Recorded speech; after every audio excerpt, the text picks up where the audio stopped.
Queen Zalara of the Tharix Dominion was a legend among the stars. Her empire stretched across 15 systems, her fleets darkened suns, and her word was law.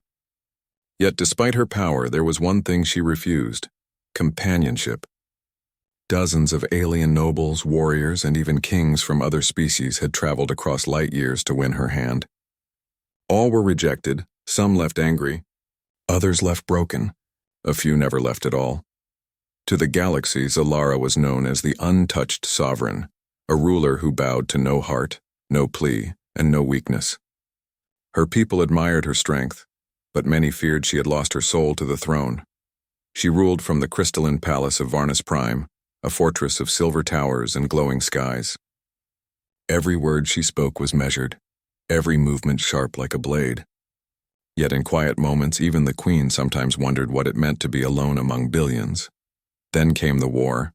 A new enemy, the Krith hordes, emerged from beyond the known regions. They were brutal creatures with living armor and ships that fed on energy itself. Even the mighty Tharix fleet struggled to resist them. For the first time in centuries, Queen Zalara's rule was under threat. She ordered every allied world to send aid. Most obeyed. Some hesitated, but one small planet, an insignificant blue world on the edge of mapped space, did not answer: Earth. The Queen's advisors told her the humans were primitive. Their fleet was small, their technology outdated, and their population scattered after centuries of slow rebuilding. "They are not worth your time, Majesty," said Lord Varrock, her military minister. "Their ships will only slow our formations." But something about that silence from Earth intrigued her. Every race feared her, yet these humans ignored her summons. Were they fools? Or were they something else? So she ordered a single scout fleet to travel to Sol Sector to bring back answers. Weeks later, the fleet returned, half destroyed.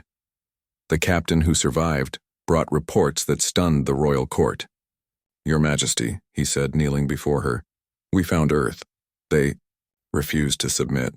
They said they do not fight under any flag but their own." The court murmured in disbelief. No one defied the Tharix Dominion, not even the oldest star kingdoms, yet humans had done so without hesitation. Queen Zalara's eyes glowed faintly with amusement. "Refused?" she asked softly. "Did they give reason?" "They said, 'We help when we choose, not when commanded,'" the captain replied. That was the first time in years anyone saw the Queen smile. Days later, she commanded a personal envoy to go to Earth, not to demand but to observe. She wanted to see these strange beings herself. Her flagship, the Vigilant Spear, entered orbit above the blue planet. From her observation deck, Zalara looked down at the swirling white clouds and deep oceans. "Such a fragile world," she murmured. "Yet they stand tall." Her aide, General Thren, bowed slightly. "Shall I prepare an audience, Majesty?" She nodded. "Yes, send word to their leaders. The Queen of Tharix wishes to speak." But the message that came back was unexpected. A simple transmission: "If you wish to talk, come down here." No title. No formal greeting. No submission. For a moment, the bridge fell silent. Her officers looked nervous, waiting for their ruler's wrath. Instead, Zalara chuckled quietly. "Bold," she said. "They invite a queen as if she were an equal. Very well. I shall go." And so the alien queen descended to Earth. She landed in a neutral base outside the city of New Geneva. The air was fresh and strange to her lungs. The humans had built simple structures, functional and unadorned, nothing like the shining palaces of the Dominion. Yet there was something honest about it. Waiting to meet her was a small group of human officials. Among them stood a tall man in a dark uniform with steady eyes and a calm face. His name was Commander Marcus Hale, representative of Earth's Defense Alliance. When Zalara stepped from her ship, every alien guard behind her stood tall and alert. But Marcus didn't flinch. He simply stepped forward and saluted, not as a servant but as an equal. "Welcome to Earth, Your Majesty," he said evenly. "You wanted to talk?" The Queen studied him carefully. No trembling hands. No bowed head. "Only quiet strength. I expected your leaders," she said. "Not a soldier." He met her gaze without fear. "Our leaders sent someone who understands war." "You came for help against the Krith, didn't you?" A few of her guards stiffened at his blunt tone, but Zalara raised a hand to calm them. She admired his directness. "You know of the Krith?" "We've seen their advance," Marcus replied. They've hit colonies along our frontier. We've already been fighting them. The Queen tilted her head slightly. Fighting them with what? Your fleet is small, he gave a faint smile. Small doesn't mean weak. We've learned to fight with what we have. Solara looked around the base. Human soldiers, scientists, mechanics moving with quiet efficiency. Every person worked like part of a single living machine. No one waited for orders. They simply acted. It was different. You refused to join my dominion, she said slowly. Yet you fight the same enemy. Marcus nodded. We don't serve empires. We protect our home. But if your people need help, we'll talk. As allies. That word caught her attention. Allies, not servants, not subjects. Something inside her, long buried, stirred. For centuries she had ruled through fear and strength. No one had ever spoken to her like that.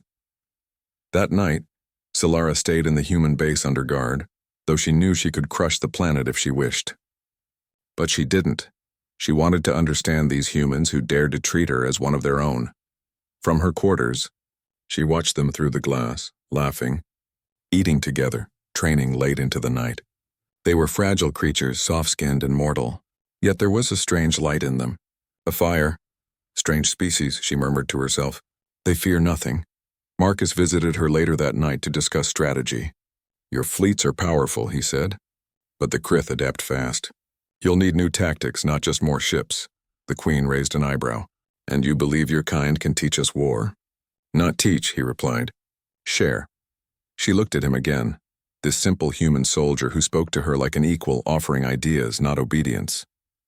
And for the first time in her long reign, Queen Zalara felt something she had not felt in centuries. Respect. As dawn rose over Earth, Zalara stood at the window watching the orange light spread over the horizon. The human world was small, imperfect, yet alive in ways her vast empire had forgotten.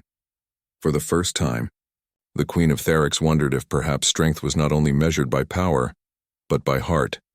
And as she turned to meet Marcus again, a quiet thought formed in her mind. Maybe this world is worth more than I imagined. The sun rose over New Geneva, turning the sky golden. Queen Zalara stood on the balcony of her guest quarters, gazing toward the mountains in the distance. The air on Earth felt clean, strange and alive. It smelled of ocean, soil, and growing things. Her world was beautiful too, but its beauty had been polished and controlled for centuries. Earth was different, wild, untamed. She liked that. A gentle knock came at the door. Enter, she said. Commander Marcus Hale stepped in, holding a tablet filled with battle reports. Morning, Your Majesty, he said, polite but calm. Our scouts picked up Krith movement near the outer colonies. It seems they're preparing another strike. Zalara turned from the window, her silver eyes narrowing. How soon? 2 days, maybe 3, Marcus said. They're moving fast.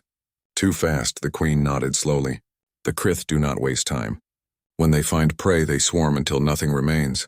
Marcus sighed. Then we'll make sure they choke on the first bite. The corner of her mouth lifted slightly. Bold words for such a small world. He smiled faintly. You've noticed by now that humans like a challenge. Solara walked closer, her presence sharp like a blade. You are not afraid of me. That is rare. I'm not afraid, he said simply. Respect is enough. For a long moment their eyes met, not as ruler and subject, but as two leaders standing at the edge of war. Later that day, the human and Therix officers gathered in a large strategy chamber. The room was filled with maps, holograms, and murmuring voices. Soldiers from 2 very different worlds now stood side by side. General Thren, Solara's second in command, looked at the humans with open doubt. They lack discipline, he whispered to his queen. Their ships are outdated. They cannot fight the Krith. Solara replied softly. Then we will see if courage can bridge what power cannot. Marcus stood before the group and activated a projection. A cluster of red dots appeared. Enemy fleets closing in on the mining colonies of Loran Belt. These systems are key, he explained. If the Krith take them, they'll have fuel for another 100 assaults. The Queen studied the display. My fleet can intercept them, but the Krith will adapt. They always do. Marcus nodded. That's why we'll strike them first. Not in open battle, but from inside their path. We'll hit their supply ships, blind their sensors, and force them to split. The Therix officers frowned. One of them, a tall alien with emerald armor, said, "You propose we hide?" "The Dominion does not strike from the shadows." Marcus looked at him calmly. "Then the Dominion has lost many soldiers for nothing. Krith don't fight fair. If you want to win, stop pretending they will." The alien bristled, but Zalara raised a hand. "Enough, let him speak," Marcus continued, showing new coordinates. "We can use asteroids in this belt as cover. Your ship's plasma weapons will create heat trails, but if we sync with human stealth drones, we can mask your presence until the right moment." Zalara's eyes glowed faintly. "A trap." "Exactly," Marcus said. "We hit hard, vanish, and strike again before they recover." Silence filled the room for a moment. Then, to everyone's surprise, the Queen smiled slightly. "You think like a predator," she said. "Perhaps the stories of humans as hunters are true." Marcus shrugged. "We hunt when we must." The meeting ended with reluctant agreement. The combined operation was codenamed Project Emberfall, the first joint mission between humans and Therics. That night, Zalara walked alone through the human base. The lights of Earth glowed softly across the horizon. She watched the humans moving between their ships and hangars, laughing, helping one another, working until dawn. She had ruled warriors who feared her more than death, but these humans worked together because they believed in one another. It was something her empire had lost long ago. When Marcus approached her later, she didn't turn away. "Couldn't sleep?" he asked. "I do not need sleep as you do," she said quietly, "but I find your people difficult to ignore." He smiled. "That's one way to describe us." "You are fragile yet fearless," she said, studying him. "Your world could be crushed in hours, but you still joke." Marcus looked toward the stars. "We've seen hard times. Joking keeps us sane," she nodded slowly. "Perhaps that is why you still survive." There was a pause, gentle and long. Two worlds, two rulers standing in silence beneath the same sky. The next day, the Allied fleet launched. Human ships, smaller, built with old metal and clever design, flew beside the sleek silver forms of Therics cruisers. For the first time in history, the two species shared a command channel. Marcus's voice echoed through the fleet. "All ships prepare for Phase 1. We hit them before they know we're here." From the flagship Vigilant Spear, Queen Zalara watched the screens. Her heart, usually calm as stone, beat faster. This battle was different. Not just another conquest, it was a test of trust. "Commander Hale," she said through the link. "The Krith will not expect this formation." "That's the idea," he replied. "Let's surprise them." The ambush began. Hidden behind asteroids, the Allied fleet waited in silence as the Krith entered the belt. Their ships were monstrous, black and jagged like claws cutting through space. "Wait," Marcus whispered. "Wait!" Then the trap was sprung. Human stealth drones fired first, jamming the Krith sensors. Theric ships emerged from hiding, unleashing streams of blue plasma that tore through enemy hulls. Explosions filled the void. "Direct hits," shouted one Therics officer. "Keep formation," Marcus ordered. "Don't chase them and make them come to us." The battle was chaos. Energy bolts flashed across the stars. Ships spun out of control and the comms were filled with shouts. Yet amid it all, the Queen stood steady, her voice calm and sharp. "Redirect shield power," she commanded. "Target their command ship. Break their will." Her words carried the weight of centuries of rule, and her soldiers obeyed without hesitation. At the same time, Marcus's tactical mind kept finding weak points, adjusting coordinates in real time. Human pilots took dangerous turns, drawing enemy fire away from the Queen's cruisers. It was as if the two leaders, alien and human, were thinking as one. When the Krith flagship tried to retreat, Marcus gave the order. "Now finish it." The Vigilant Spear fired its main cannon, splitting the dark ship apart in a burst of white fire. Silence followed. Then cheers filled the comms, human and Therics voices shouting together. The first victory. After the battle, the damaged ships drifted back toward the Allied base. In the command deck, Queen Zalara stood before a wide screen showing casualty numbers. Her heart was heavy, but her eyes shone with pride. "You fought well," she said quietly. "Your people are extraordinary." Marcus looked at her from across the deck. "We just did what we had to do. But your leadership held them together." She turned slightly, her silver crown reflecting the lights. "It was not leadership alone. It was trust. Something I had almost forgotten." He nodded. "That's the hardest part of war. Learning who you can trust." For a moment they stood together watching the stars beyond the glass. Two different lives, two different worlds, now bound by a single victory. That night, as the Queen returned to her chambers, she looked once more at the blue planet below. For the first time in centuries, she felt something stir inside her. Not command, not duty, but something warmer. Perhaps, she whispered to the stars, this alliance will change more than the war. And far below, in the quiet of the human base, Marcus Hale looked up at the same sky and thought the same thing. The celebration did not last long. Only hours after the victory at the Loran Belt, the combined human-Therix fleet began repairs. Ships floated in dry dock, welding lights flashing across the dark sky. Crews worked side by side, humans teaching quick repairs, Therix showing advanced shield mechanics. For a short time, both sides felt proud. They had done something no one believed possible. They had defeated the Krith. But Queen Zalara did not smile for long. Deep in her heart, she knew the Krith never stopped after one defeat. They always returned, stronger and hungrier. She stood on the bridge of her flagship Vigilant Spear, watching holographic displays of nearby sectors. The stars blinked like silent watchers, unaware that another storm was coming. General Thren entered the bridge and bowed slightly. Majesty, our scouts have not returned from the Perseus route. Zalara turned sharply. How long overdue? 6 hours, he replied. Before she could answer, the alarm lights turned red.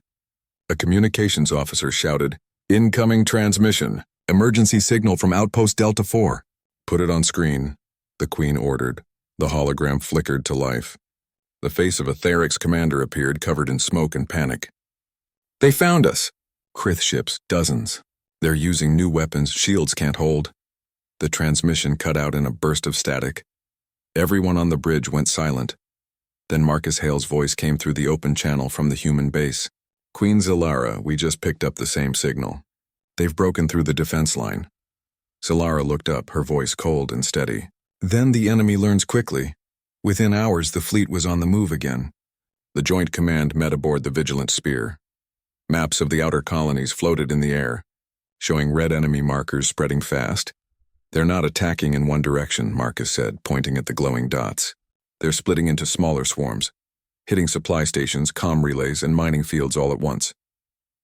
They're trying to isolate us, Thren growled. Exactly, Marcus said. Cut off our fuel and our fleets can't move. The Queen looked at both commanders. We must protect the colonies.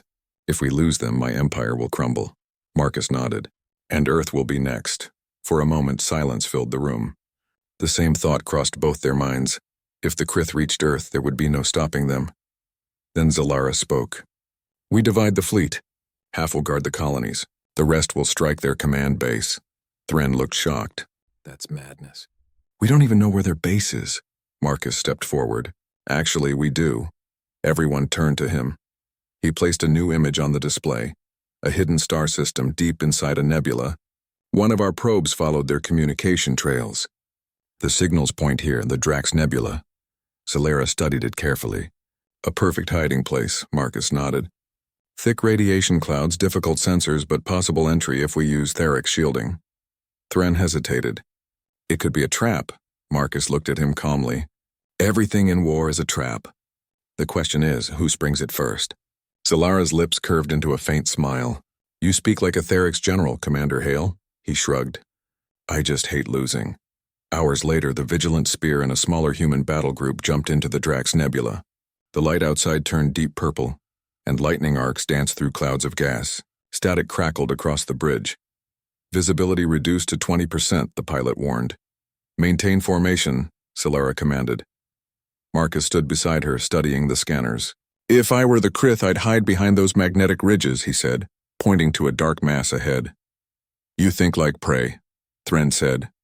Marcus smiled faintly. Sometimes prey survives longer. The Queen raised her hand. Silence. He may be right. Moments later, the ship's sensors flickered. Contact. Multiple readings, closing fast. The Queen's eyes narrowed. Shields up. The nebula exploded in flashes of red light as Krith ships appeared from hiding. They came in swarms, black and sharp, firing beams that cut through the mist. Return fire, Zalara shouted. The Therix cruisers turned, firing plasma bolts that burned through the haze. Human destroyers followed, launching missiles that tracked by heat instead of radar. Explosions bloomed across the nebula. Marcus gripped the railing. "They're trying to push us into the storm field." The Queen's eyes glowed with fierce determination. "Then we push back harder." Her voice cut through the chaos. "All ships full power to forward shields. Focus fire on their command vessel." The combined fleet roared to life. Energy waves flared bright as suns. Human pilots darted through the storm, covering Therix cruisers with their smaller crafts. The air on the bridge shook as explosions echoed through the void. Then suddenly something new appeared. A massive shadow in the distance, larger than any Krith ship they had seen before. Marcus stared. "What is that?" Thren's voice trembled. A dreadform, the Krith Queen's flagship. The monstrous vessel glowed with crimson light, its surface shifting like living flesh. Solara's face hardened. "So the real war begins," the battle raged. One by one, human ships took damage. The Krith dreadform fired a beam that tore through an entire Therix cruiser. The shockwave sent the vigilant spear spinning. "Stabilize the ship," the pilot cried. Marcus grabbed onto the console. "We can't fight that thing head on." The Queen stood tall, her voice calm even as sparks flew around her. "Then we find another way," Marcus thought quickly. "The nebula. We can overload the gas clouds. If we ignite them, the blast might cripple that monster." Thren's eyes widened. "That would destroy everything in the area, including us." Marcus looked at the Queen. "You wanted victory, not survival." For a moment, Solara said nothing. Then she smiled coldly. "Very well. Do it." The human ships began to release ion charges into the nebula. The Krith, thinking they were retreating, moved closer to finish them. Marcus watched the energy levels climb on the display. "Almost there. Just a little more, now," Solara shouted. The vigilant spear fired its main cannon directly into the cloud. The nebula erupted in a blinding white explosion that shook the stars themselves. Flames of plasma expanded outward, swallowing the Krith ships and tearing apart the dreadform's hull. The shockwave slammed into the Allied fleet, throwing them in all directions. Then, silence. Only the sound of damaged systems hummed through the bridge. When the light faded, the great Krith ship was gone. Broken pieces drifted into the void. Cheers filled the comms again, but this time they were weaker. Many ships had been lost. Marcus looked around the bridge, smoke filling the air. "Everyone alive?" "Barely," Thren said. "Half the fleet is gone, but we did it." Queen Solara leaned on the console, her armor scorched but her eyes still shining. "We struck their heart," she said quietly. "Now the galaxy will know they can bleed." Marcus nodded, breathing hard. "But they'll come back. They always do." "Yes," she said softly. "And when they do, we will be ready. Together." Later, when the damaged ships limped back toward Allied space, Solara stood alone in her private chamber. She looked at her reflection. A queen who had fought beside humans, not above them. She whispered, "Perhaps power means more when shared." Her eyes lifted to the stars where Earth shone faintly, a small blue light among endless darkness. In that moment, Queen Solara, the one who once rejected all, realized that true strength was not in ruling alone, but in standing with those who believed in something greater. And far away, Marcus Hale watched the same stars from his ship's deck, feeling a quiet pride. The Queen of Therix was no longer just an ally. She was something more, a leader he could trust with the fate of worlds. The galaxy was quiet, but the silence was dangerous. The Allied fleet, battered and tired, returned to the neutral sectors to regroup. The victory against the Krith was monumental, but it had come at a heavy cost. Entire squadrons had been destroyed, supplies were nearly depleted, and the human and Therix forces alike were exhausted. Queen Solara stood on the bridge of her flagship, vigilant spear staring out at the black expanse. The stars looked calm, innocent, but she knew better. Danger was never far away. She could still feel the heat of plasma explosions in her chest and the hum of engines as ships spun out of control. "Majesty," General Thren said, bowing slightly. "We lost too many ships. The Krith will recover quickly. They will strike again." Solara did not respond immediately. She turned her gaze toward the blue planet of Earth, visible in the distance through the viewing port. "They may strike," she said finally, her voice soft but firm. "But they will face the same fire. and they will not succeed next time either. Marcus Hale approached, his face lined with fatigue. They're relentless, he said, and they adapt faster than we do. We've bought time, but not safety. The Queen nodded. Time is the most precious weapon of all. With it, we can prepare. With it, we can teach the galaxy that the Krith are not invincible. Repairs on the fleet continued day and night. Humans and Therics worked together in a strange but effective rhythm. Human engineers adjusted Theric shielding, while Therics technicians enhanced human vessels with advanced plasma emitters. Crew members shared stories during quiet hours, laughter echoing through hangars where moments before only the sounds of alarms and engines existed. For Zalara, this collaboration was enlightening. She had ruled her empire for centuries through fear and command, but here, she saw another kind of strength, the strength that comes from unity, trust, and shared purpose. Marcus noticed her attention to these details. You're studying them closely, he said. Curious? Not curiosity, Zalara replied. Observation, understanding. Leadership is more than power. It is knowing who stands beside you, and who will fall if you fail. Marcus nodded, impressed. Then perhaps our people can teach even a queen something. Zalara gave a small, rare smile. Perhaps. Despite the calm in the base, the threat of the Krith was never far. Scouts brought constant reports of movements, energy spikes, and abandoned colonies. Intelligence suggested the Krith were reorganizing under a new leader, a strategic genius with an unknown plan. Your Majesty, General Thren said, we should strike now while they are weak. The Queen shook her head. Strength without wisdom is wasted. We will not fight blindly again. We will strike when the moment is right. Marcus added, we can also prepare Earth. If the Krith attack your fleet while we are here, they could take the planet. Zalara studied him carefully. And you suggest? Fortifications, energy shields, civilian evacuation plans. Your ships protect the colonies, our people protect the planet. Zalara considered this. She had always viewed planets as resources, strategic points in a galaxy of power. But Earth was different. It was small, fragile, and yet resilient. Something about it made her protective in a way she had never been before. Very well, she said. We prepare. Days turned into weeks. The Allied forces trained relentlessly. Humans taught Therics small unit tactics, ambush strategies, and how to use the environment to their advantage. Therics commanders taught humans advanced navigation techniques, shield manipulations, and the art of fleet coordination. During these sessions, Zalara observed Marcus. He was always calm, decisive, and yet kind. He did not see glory, only results. Her respect for him grew with each passing day. For centuries, she had judged all beings by their power. But Marcus had taught her that courage, intelligence, and trust were equally important. One evening, after a long day of planning, Marcus found the Queen alone in the observation room, staring at the stars. You're thinking, he said softly. I am reflecting, she replied. War is not only about victory.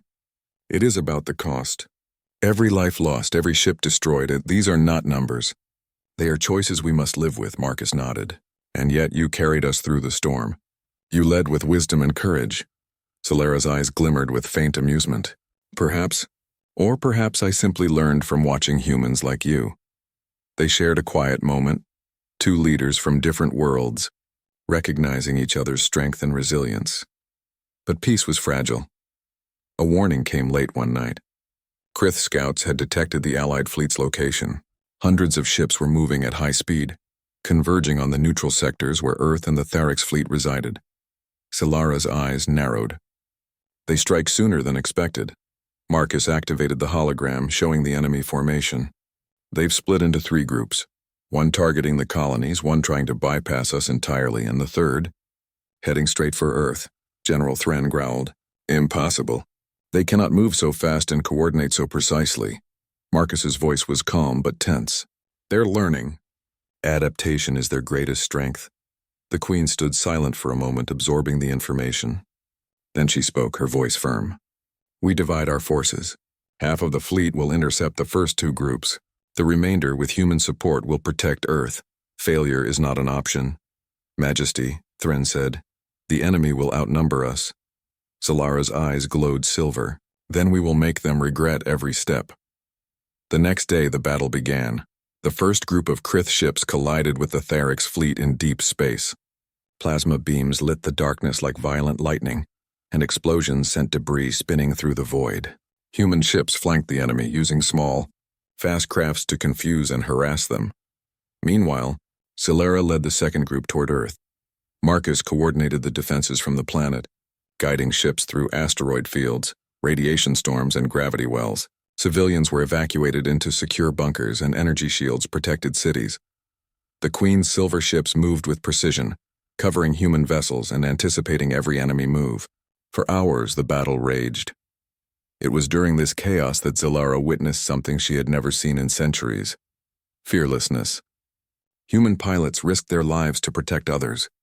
Theric soldiers fought with unmatched discipline, and even the weakest ships carried out maneuvers that saved countless lives.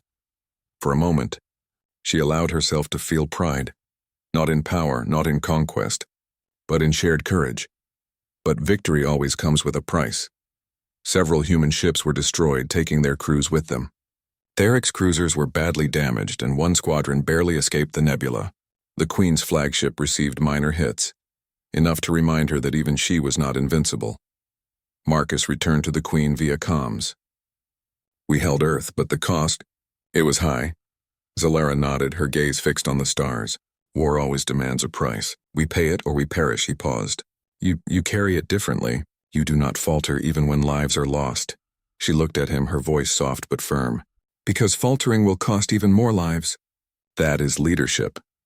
Marcus stayed silent, understanding her burden in a way few could. As night fell on Earth, both leaders took a moment to breathe. The battle was won for now. But the Krith would return, smarter, stronger, and more dangerous. Solara walked to the observation deck, looking down at the planet below. The lights of cities twinkled faintly through the atmosphere. Humans moved freely, unaware of how close they had come to destruction. Marcus approached quietly. "You worry too much for them," he said. "I have never been careless with lives," she replied. "They trust me. That is enough reason to care." He smiled faintly. "Then I hope they realize how rare that is." For a long moment they watched the calm planet. Two different worlds, two different beings, connected by a shared purpose and a growing respect. The Queen of Therics, who once rejected all suitors and bowed to no one, now stood quietly beside a human, not as a ruler and subject, but as an ally equal in courage and vision. And in that moment, she understood something important. Victory was not measured in destroyed enemies, but in the lives saved and the bonds forged in fire. The war was far from over. But for the first time, Queen Solara believed that together with humans she could meet any storm. The galaxy was still, but it no longer felt empty. After the long battle in the Drax Nebula and the defense of Earth, both the human and Therics fleets began recovery. Ships were repaired, systems rebuilt, and crews given much-needed rest. Even in victory, Queen Solara felt the weight of responsibility pressing on her shoulders. Each life lost, each planet scarred by battle. It reminded her that leadership was never easy. Yet for the first time, she also felt hope. Hope that different worlds, different people, could stand together against even the deadliest threats. She stood on the observation deck of the Vigilant Spear, watching Earth from orbit. The planet was peaceful now, glowing softly beneath a veil of clouds. Below, cities flickered with lights and oceans reflected the sun.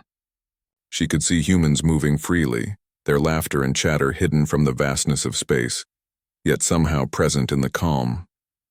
Marcus Hale joined her quietly, his hands clasped behind his back. He didn't need to speak. Solara knew why he had come.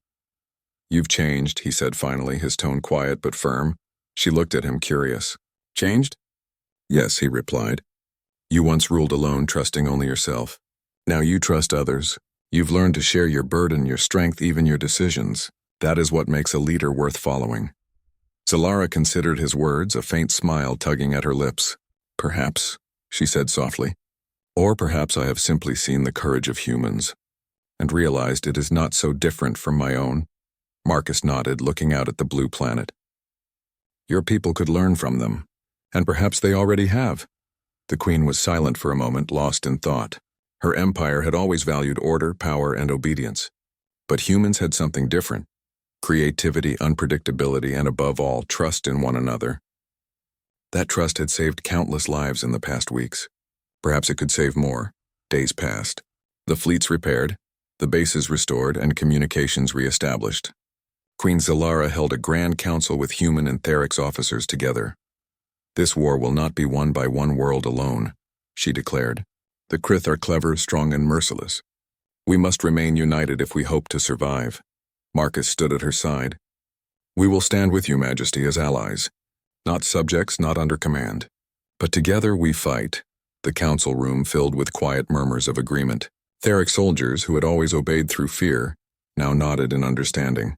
Humans, who had followed their instincts and experience, now felt included in decisions of galactic importance. It was an unprecedented moment. Two species, once strangers, now standing side by side with a common goal. Zalara turned to Marcus. "Your kind is remarkable. I have fought for centuries, yet I have rarely seen such courage and determination." He gave a small, modest smile. "It is not just courage. It is the willingness to stand for something greater than ourselves. And something I am beginning to understand," she said softly. Weeks later, the Krith made a final attempt to regroup. Small swarms appeared near the frontier worlds, testing defenses and probing weaknesses. But this time the Allied fleets were ready. Zalara commanded with precision, her orders calm and measured.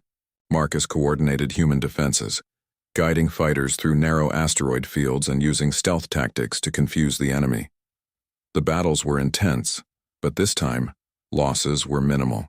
The combined forces of Therix discipline and human ingenuity overwhelmed the Krith in every engagement. By the end of the campaign, the Krith were driven from the borders of human and Therix space. Their fleet scattered, their leadership fractured, and their influence greatly reduced. The galaxy had been reminded that even the most terrifying foe could be challenged, if worlds stood together. After the last battle, Zalara returned to Earth. She landed at the same base where she had first met Marcus Hale. The humans greeted her not as a queen to fear, but as a partner to honor. Children waved from the streets. Soldiers saluted, and citizens brought gifts, simple things of gratitude, flowers, foods, and symbols of peace. The queen had never received such gestures in her long life. It was different. It was human. Marcus met her as she stepped from the ship. "Welcome home," he said. Zalara looked around at the humans gathered, then back at him. "I had never known such welcome. Not from subjects, not from allies, but from those who see you as equal. It is inspiring," he smiled. "Then perhaps your people will follow suit." "I hope so," she said, her eyes reflecting the sunlight on the city below. In the following months, the Queen spent time learning about Earth and its people. She visited schools, laboratories, and defense stations. She watched humans work together, sharing knowledge and helping one another without expecting reward. She observed communities organizing to rebuild planets damaged by war. Through all of this, she saw something that had been missing in her empire for centuries: a connection between individuals, a strength that came not from fear or control, but from trust, cooperation, and courage. Marcus remained at her side, not as a guard, not as a servant, but as a partner in thought and action. Together, they discussed strategies for future defense, shared insights about leadership, and learned from one another. It was clear. The galaxy was changing. The bond between humans and Therix was stronger than any fleet or weapon, and at the heart of it was mutual respect, understanding, and shared purpose. One evening, as the sun set over Earth, Zalara stood with Marcus overlooking the ocean. The sky was painted in hues of orange and pink, the water reflecting colors that seemed almost impossible. "This planet," Zalara said quietly, "is fragile, yet it survives. Its people survive. Perhaps that is the true strength, not power, but persistence, hope, and courage." Marcus nodded. "And the galaxy will see that. Humanity may be small, but it stands for something bigger than itself. That is what makes you respect them." She turned to him, her silver eyes softening. "I do respect them. And I respect you as well, Marcus Hale. You have taught me more in these weeks than centuries of rule ever could." He smiled, humble yet firm. "We learn from each other. That's what allies do." For the first time in centuries, Queen Zalara felt peace. Not the silence of an empire, but the quiet certainty that together, humans and Therix could face anything and survive. The final council was held on Earth, uniting humans, Therics, and representatives of allied systems. Zalara addressed everyone with clarity and strength. The Krith have been driven back, but the galaxy is vast. Threats will come and challenges will rise. But today we have learned that strength alone is not enough. Courage, unity, and respect for one another are what make victory lasting. Let this alliance endure, for the sake of our worlds, our people, and our future. Applause echoed across the council chamber. For the first time, humans and Therics cheered together. Not for a queen, not for a commander, but for shared triumph and hope. Marcus looked at Zalara, and she at him. No words were needed. They had seen war, faced death, and now understood the power of two worlds standing as one. As night fell, Zalara walked alone along the cliffs overlooking the sea. The stars were bright, distant, and eternal. She thought of her empire, her fleet, and the lessons learned from humans, their courage, resilience, and wisdom. I rejected all others, she whispered to the stars. But now, I have found a different kind of strength. Not in fear, but in trust. Not in power, but in respect. Perhaps this is the future I have been waiting for. Marcus joined her quietly. Together they looked at the galaxy. Two leaders from different worlds united in purpose and vision. The war was over.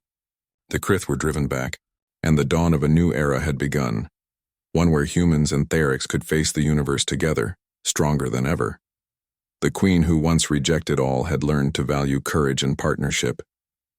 And in that she discovered a new kind of victory, one that could last for generations.